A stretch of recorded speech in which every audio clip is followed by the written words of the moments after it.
오늘이 사순절 5번째 주일입니다.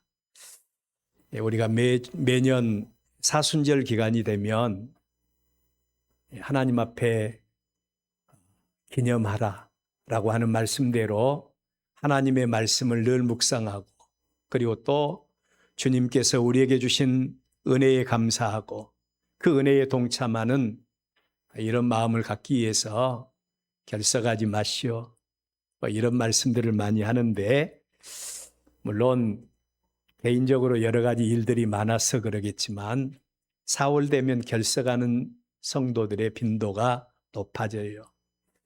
그러나 지금도 하나님은 살아계시고 하나님이 우리의 중심 보고 계십니다.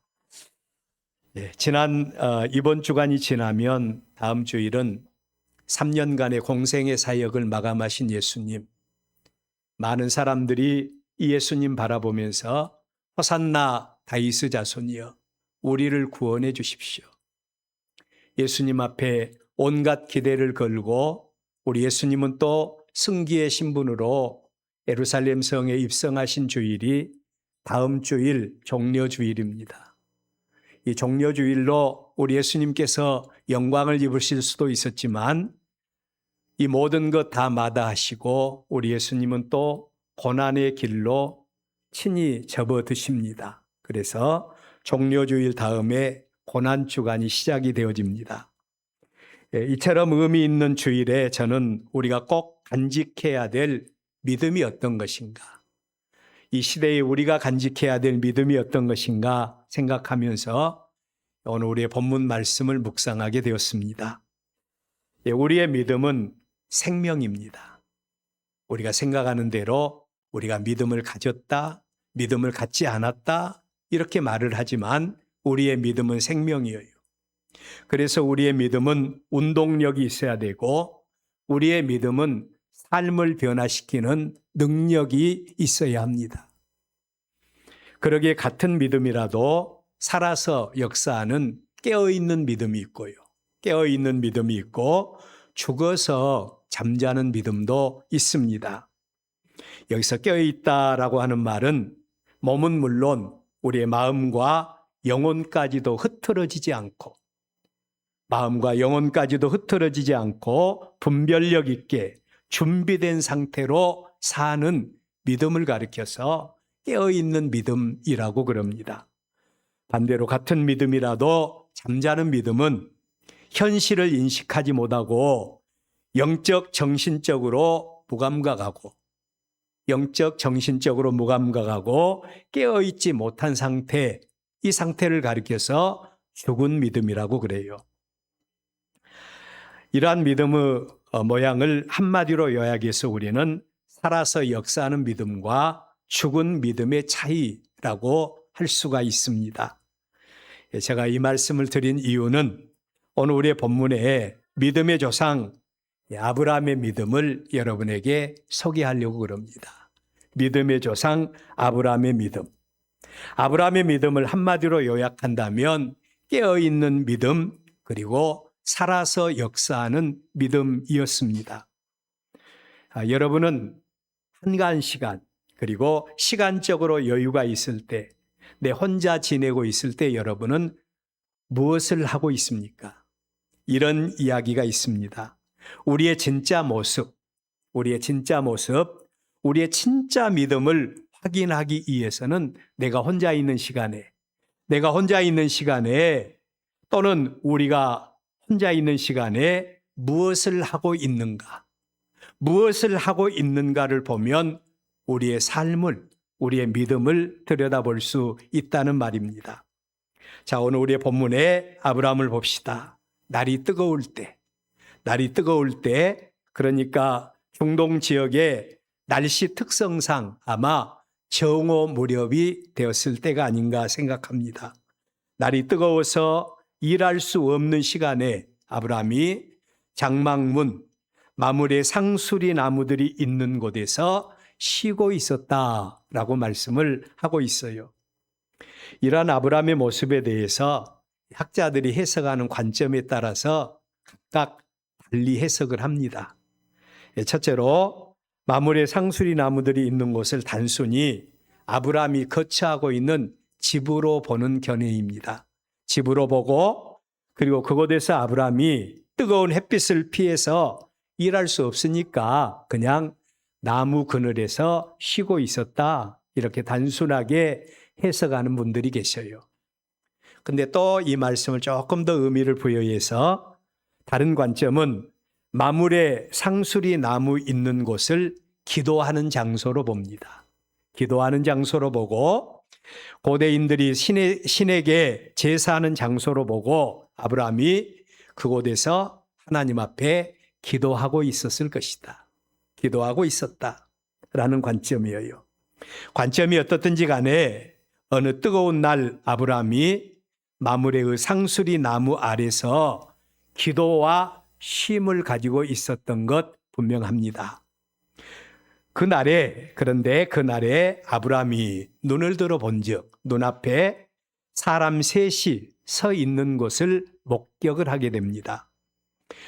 우리의 믿음은 말로만 주여 믿습니다. 주여 믿습니다. 나에게 믿음을 주십시오. 우리가 그런 기도 많이 하죠.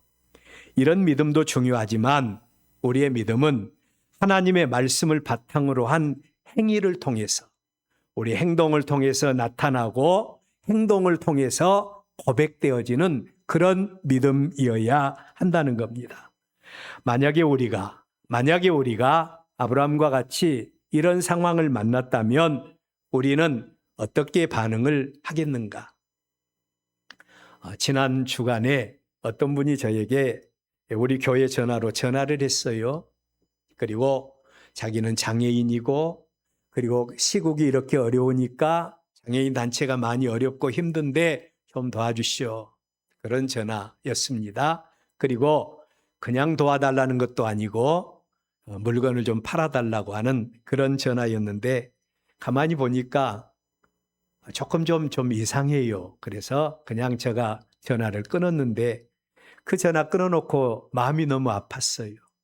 나에게 도움을 청하고 있는 사람인데 내가 이렇게 거절했는가? 그런 생각을 하게 되었는데 우리가 만약에 이런 상황을 만났다면 어떻게 반응을 하겠는가?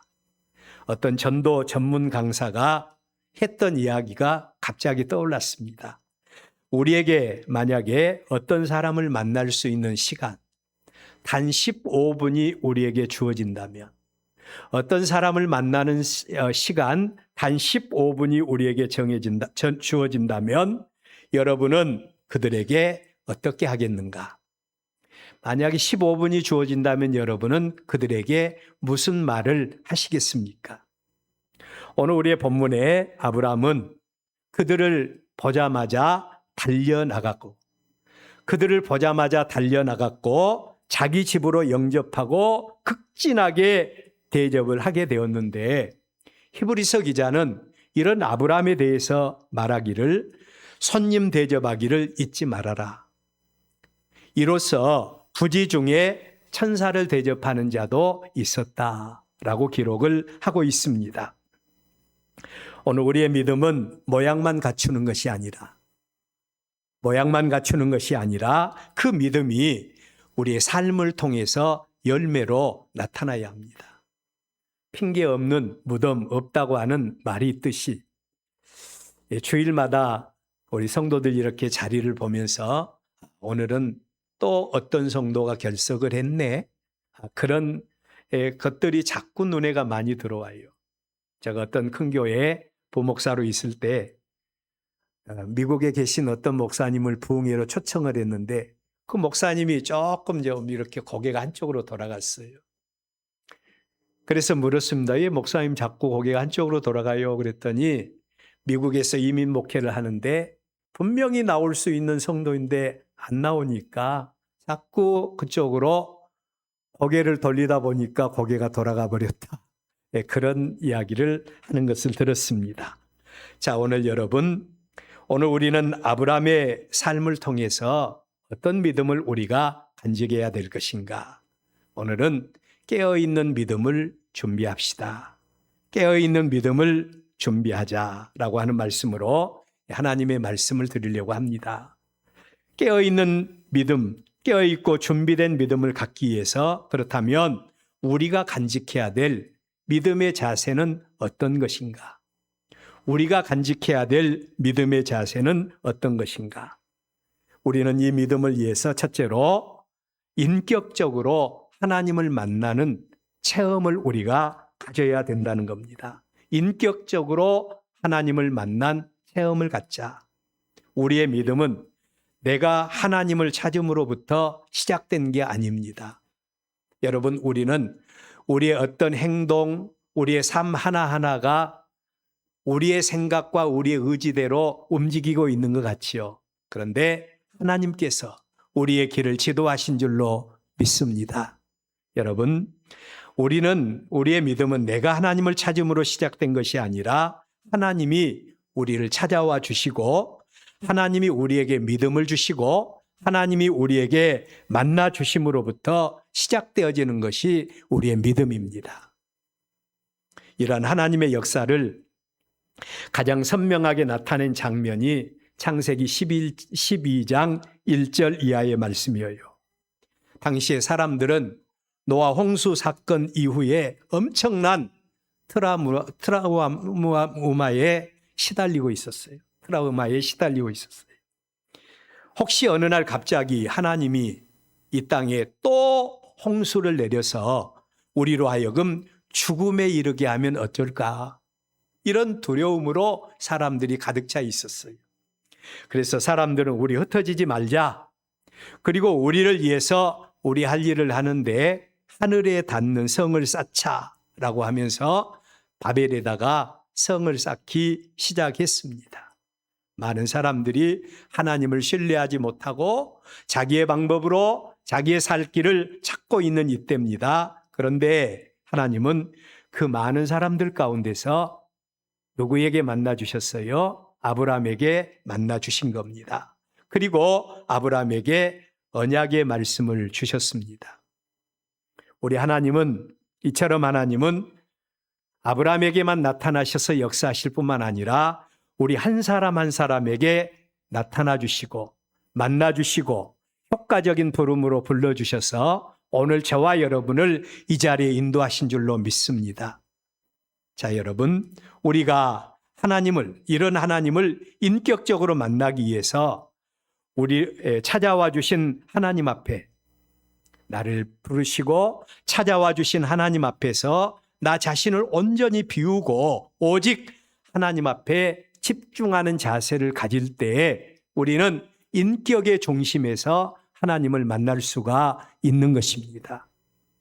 저는 우리 성도들을 바라보면서 꼭 그런 말을 늘 마음속에 되새김할 때가 많은 것이 말세가 되면 이런 일이 있을 것이다. 그러면서 믿음의 모양은 있는데 믿음의 능력이 없는 시대가 올 것이라고 하는 그 말씀이 늘 떠올려요. 우리 한국 교회를 바라보면서 그런 말씀을 많이 떠올리게 됩니다. 자, 여러분, 우리는 찾아와 주시고 만나 주시고 택해 주시고 믿음 주시고 은혜 주신 그 하나님 앞에서 우리는 어떤 마음을 가지고 계세요? 우리가 하나님 앞에 깨어있는 믿음을 갖기 위해서 인격적으로 하나님을 만나는 체험이 있어야 합니다. 이 일을 위해서는 우리의 마음을 비워야 돼요.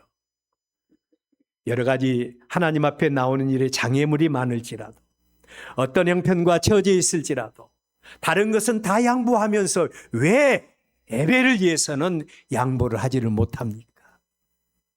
살아계신 하나님은 하나님의 영광을 위해서 희생할 때 만나 주실 줄로 믿습니다. 두 번째로 하나님 앞에서 깨어있는 믿음을 갖기 위해서 우리는 하나님의 언약의 말씀에 집중을 해야 됩니다. 하나님의 말씀에 집중하는 성도가 되어져야 된다. 하나님께서 우리에게 주신 하나님의 언약의 말씀은 여러분 그냥 주는 게 아니에요. 그냥 주는 게 아닙니다. 하나님이 우리의 하나님이 되어주시기 위해서 하나님이 나의 하나님이 되어주시기 위해서 하나님이 우리에게 찾아오셔서 나에게 찾아오셔서 하나님의 말씀을 주신 줄로 믿습니다. 이러한 우리는 이러한 하나님의 말씀에 대한 깊은 이해가 필요합니다. 그렇다면 우리에게 하나님의 말씀은 어떤 의미가 있는가? 깨어있는 성도, 하나님의 생명과 하나님의 은혜와 하나님의 축복을 받을 준비가 되어 있는 성도의 모습은 오늘 하나님께서 나에게 주신 말씀이 어떤 의미가 있는가를 생각하고 말씀 앞에서 깨어있는 이런 자세를 가져야 돼요. 단순하게 오늘 우리의 본문 말씀에 아브라함이 마므레의 상수리 나무 아래서 서 있는 세 사람을 보고 그들을 영접했다더라. 그들을 대접하다가 하나님의 천사를 대접했다더라. 아, 그런 일도 있었는가? 역사적으로 하나님의 말씀을 받는 게 아니라 이 말씀 속에서 나를 만나는 저와 여러분이 되어져야 된다는 겁니다. 사도 바울은 방금 말씀드린 대로 말세의 사람들의 영적인 상태에 대해서 믿음의 모양은 있는데 믿음의 능력을 잃어버린 시대가 올 것이라고 했습니다. 그 말씀이 그냥 이 시대상에 대해서 말씀하는 말씀으로 우리는 이 말씀을 흘러버려서는 안 돼요. 그런 사건이 있으면 그런 일들이 있을 때에 나는 영적으로 어떻게 무장하고 있는가?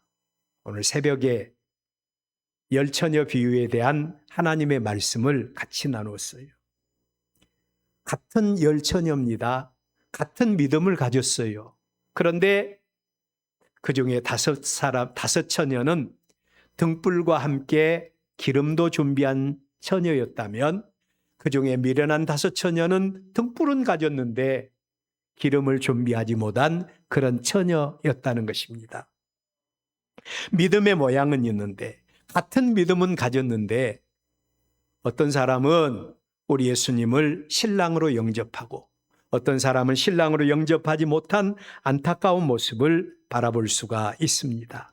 우리 모두가 말세의 지마를 당하여 또 하나님 앞에 깨어있는 믿음을 갖기 위해서 항상 하나님께서 우리에게 주신 말씀에 집중하시고 또 하나님을 개인적으로 깊이 만나기를 원한다면 하나님의 말씀을 개인적으로 읽고 듣고 묵상하고 하나님의 말씀을 받을 때 이 말씀이 나에게 주는 말씀이 되는 은혜가 있기를 바랍니다. 이런 성도가 바로 깨어서 역사하는 믿음을 소유할 수가 있습니다. 세 번째로 깨어서 기도하는 믿음이 필요하다는 겁니다. 깨어있다라고 하는 말은 항상 영적인 긴장감을 갖는 겁니다. 제가 아는 어떤 목사님은 안방에다가 표구를 하나 이렇게 걸어놨는데 그 표구의 내용이 행여나 오늘이라고 하는 표구입니다. 행여나 오늘 우리 예수님께서 재림하시지 않을 것인가. 영적인 긴장감을 가지고 살아가는 것. 영적인 긴장감을 가지고 하나님 앞에 마음을 열어놓고 기다린다라고 하는 의미가 깨어있다고 하는 말이에요. 하나님은 사람의 외모도 보시지만 그 중심을 보시고 역사하시는 하나님이셔요. 그 하나님께서 그의 백성들이 하나님을 향한 어떤 사모함도 없고 하나님을 향한 어떤 간절함도 없고 하나님의 은혜와 하나님의 축복에 대한 어떤 간절함도 없다면 이 사람을 하나님이 만나주시겠어요? 만나주시겠습니까? 하나님은 사모하는 영혼에게 만나주시고 줄인 영혼을 채워주시는 하나님이셔요. 우리가 하나님을 갈망할 때 하나님은 그 중심을 보시고 만나주시고 역사해 주시는 하나님이십니다. 제가 늘 애송하는 성경 구절 가운데 하나가 시편 42편 1절.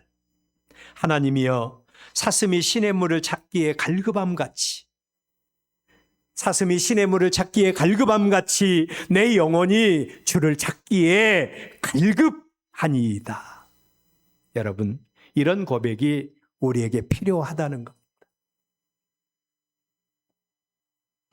아무리 하나님이 만나주시고 싶고 아무리 하나님이 하나님 되어주시고 싶으셔도 마음이 열려있지 않는 사람, 마음이 깨어있지 않는 사람, 이런 사람에게 어떻게 하나님이 만나주시겠어요? 하나님은 우리 하나님이 되어주시기를 원하십니다. 그럼에도 불구하고 어리석은 우리는 하나님의 은혜로 살면서도 은혜가 아니라 내가 잘나고 내가 경영을 잘하고 내가 똑똑하고 해서 잘 살고 있다고 생각들을 합니다. 이러한 우리의 어리석음을 불식시키기 위해서 하나님이 하시는 작업이 하나 있어요. 그것은 먼저 하나님은 사람의 방법을 다 제거하는 겁니다. 그리고 나서 하나님은 이 모든 것 내가 했다 그러면서 하나님을 드러내는 이런 작업을 하세요. 여러분, 하나님은 아브라함에게 분명하게 후손에 대한 약속을 했지요. 하늘의 별과 같이 바다의 모래와 같이 너희 후손이 많을 것이다. 그런데 아브라함이 99세, 사라가 89세 될 때까지 하나님께서는 그 아브라함과 사라를 통해서 어떤 후사도 주지 않았습니다. 물론 얘 같아서 종을 데려다가 대신해서 사라를 대신해서 아들을 낳게 했는데 그가 바로 이스마엘이지요. 그렇게 하기도 했어요. 근데 하나님은 아니야. 이스마엘은 너의 후손이 아니라는 겁니다. 사라를 통해서 낳은 아들이 너의 후손이 될 것이다 라고 말씀을 하세요. 그런데 사라가 89세 될 때까지 아기를 낳지 못하고 있으니까 아브람도 그렇고 사라도 그렇고 아이를 생산할 수 있는 능력이 다 없어져 버렸어요. 하나님, 이제 우리 끝나버린 것 아니요? 이렇게 사람의 생각으로 끝나버렸다고 생각되어졌을 때, 아브라함의 나이 100살, 사라의 나이 90세가 되었을 때 사람의 능력으로는 아무것도 할 수 없을 그때까지 기다렸다가 하나님은 그때에 사라에게 아들을 주신 겁니다. 어떻게 사라가 황당했던지 웃음이 나올 정도였다고 그러지 않아요? 하나님은 이렇게 그의 백성들이 하나님의 은혜를 받을 준비가 될 때까지, 하나님의 은혜를 받을 준비가 될 때까지, 하나님의 축복을 받을 그릇이 준비가 될 때까지 우리를 기다리고 계신다는 겁니다. 여러분, 우리의 믿음을 점검해 봅시다. 하나님을 향하여 깨어있어 준비된 믿음을 가지고 계십니까? 주님 오늘이라도 오신다면 우리 주님께서 뭐라고 하시고 우리는 주님을 알아보고 주님을 나의 구주로 영접할 수 있는 그런 준비가 여러분 되어 있습니까? 두 번째로 깨어있어서 준비된 믿음을 가진 아브라함의 모습, 그리고 영광을 받으시는 하나님의 응답의 내용입니다.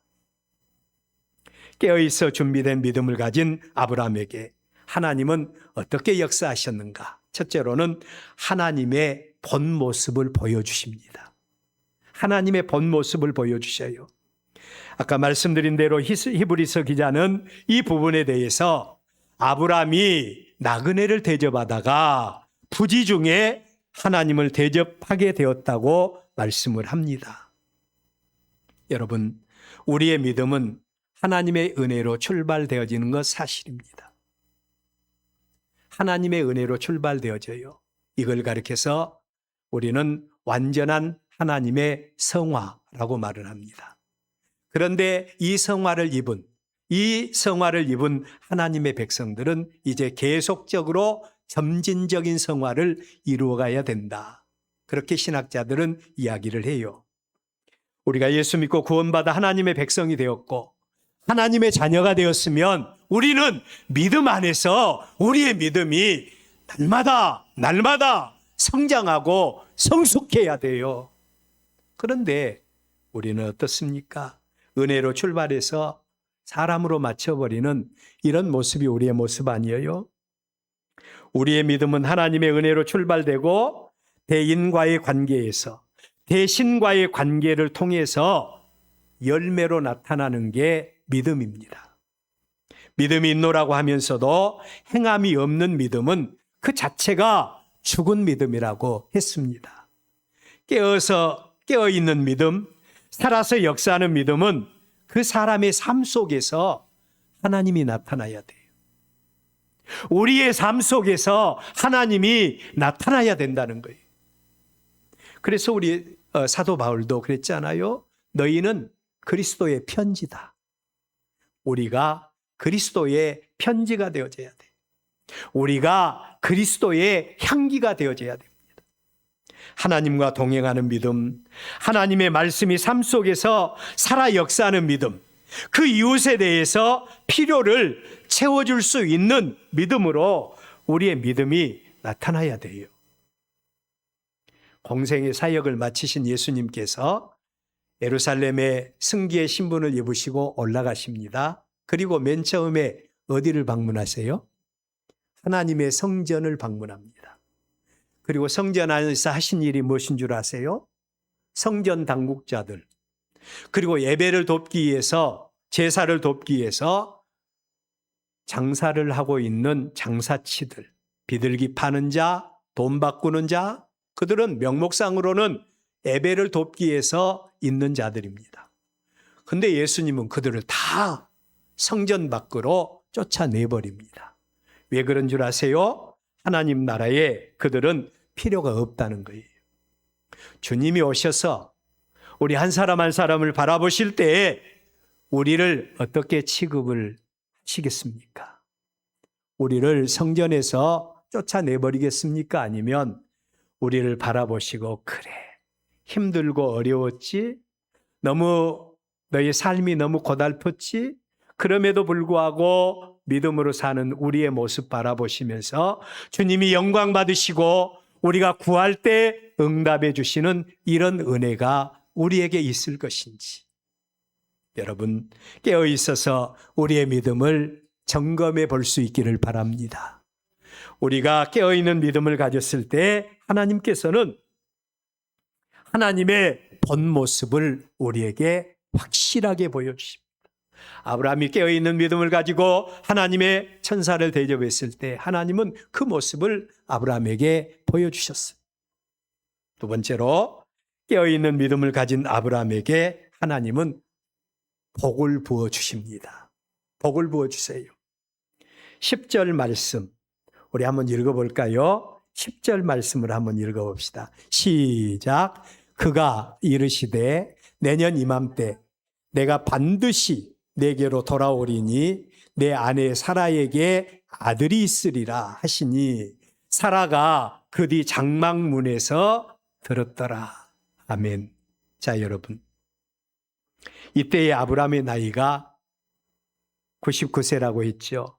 그리고 사라의 나이가 89세. 이미 아들을 낳을 후사에 대한 생각을 접어버리고 있었던 그런 때입니다.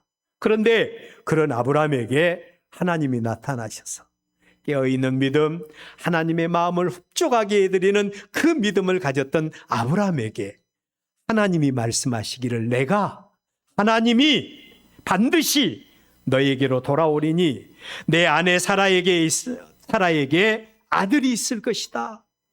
하나님이 이 축복의 말씀을 아브라함에게 주신 겁니다. 깨어있는 믿음, 살아서 역사하는 믿음의 현장에서 하나님이 친히 아브라함에게 이 말씀을 주셨다면, 아브라함의 하나님, 나의 하나님, 이삭의 하나님, 나의 하나님, 야곱의 하나님, 나의 하나님이십니다. 그 하나님께서 저와 여러분에게도 깨어있어서 하나님을 영화롭게 하는 하나님의 거룩한 백성들에게, 우리의 중심을 보신 하나님께서 우리의 필요를 채워주실 줄로 믿습니다. 이 은혜가 깨어있는 믿음을 가졌던 아브라함에게 있었습니다. 세 번째로, 깨어있는 믿음을 가진 아브라함에게 주신 하나님의 말씀, 우리 한번 따라서 해볼까요? 하나님의 비밀한 계획을 알려주셨다. 깨어있는 믿음을 가졌더니, 하나님의 마음에 합한 믿음을 가졌더니 하나님께서는 이 아브라함에게 하나님의 비밀한 계획을 알려주신 겁니다. 17절, 여호와께서 이르시되 내가 하려는 것을 아브라함에게 숨기겠느냐? 내가 하려는 것을 아브라함에게 숨기겠느냐?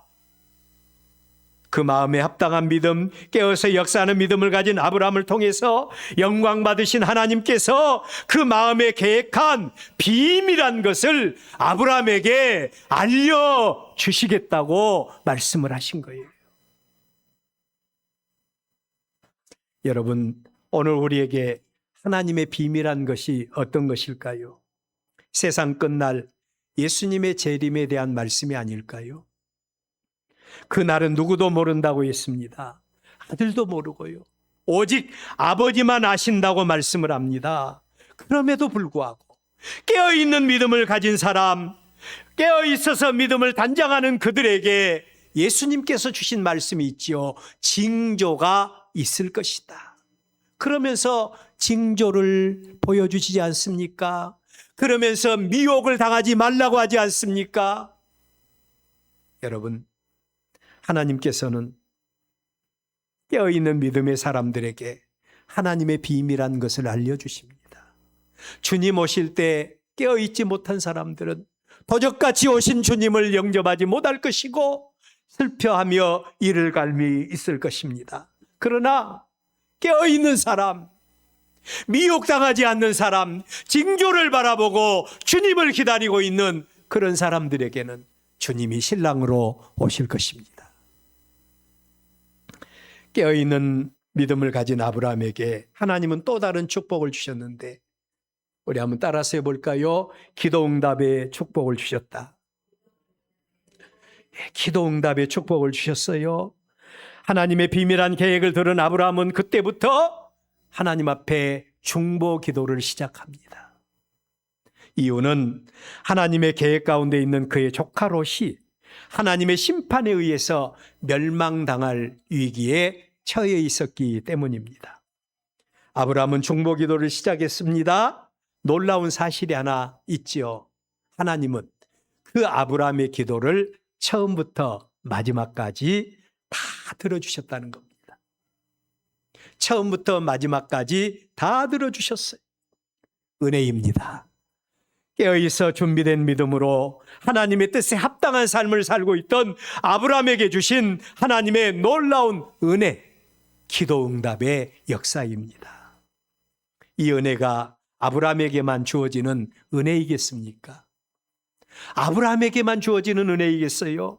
오늘 예수 그리스도 안에서 구원받고 생명 얻어 하나님의 거룩한 백성들이 된 저와 여러분에게도 주어지는 동일한 은혜인 줄로 믿습니다. 오늘은 사순절 5번째 주일을 우리가 보내고 있습니다. 너무 아쉬워요. 결석을 너무 많이 하셨어요.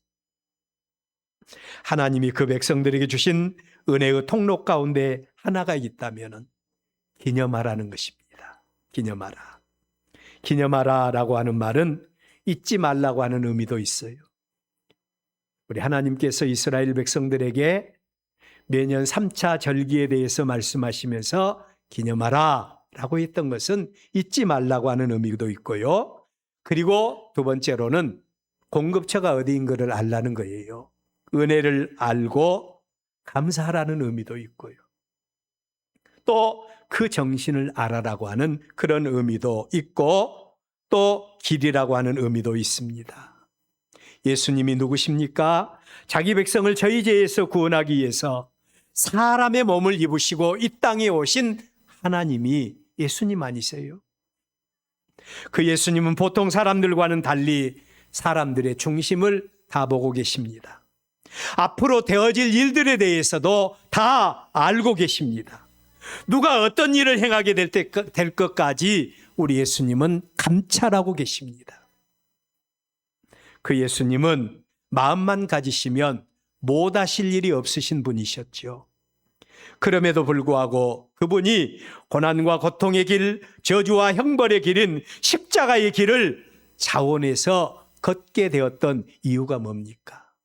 첫째로는 하나님 아버지의 뜻을 이루어 드리는 것이었고, 두 번째로는 저와 여러분의 죄를 대속하기 위해서 유월절 양, 속죄양이 되기 위해서 예수님이 고난의 길을 걸으셨던 겁니다. 그 은혜로 저와 여러분은 억만 가지 죄를 용서받고 하나님의 자녀가 되는 권세를 받았습니다. 여러분, 이 은혜를 아는 우리는 이 시대에, 이 세상을 살면서 어떤 믿음 가져야 되겠어요? 죽은 믿음이 있고 살아서 역사하는 믿음이 있다면, 기왕이면 깨어 있어서 살아서 역사하는 믿음, 하나님이 인정하시는 믿음, 하나님이 동행해 주시는 믿음, 이 믿음 가져야 되지 않겠습니까? 하나님은 깨어서 준비된 믿음으로 하나님을 영화롭게 하는 우리에게 하나님이 되어 주십니다. 이 시대에 이 믿음으로 무장해서 하나님이 하나님 되어 주시는 은혜가 우리의 삶 속에 임하시기를 주의 이름으로 축원합니다.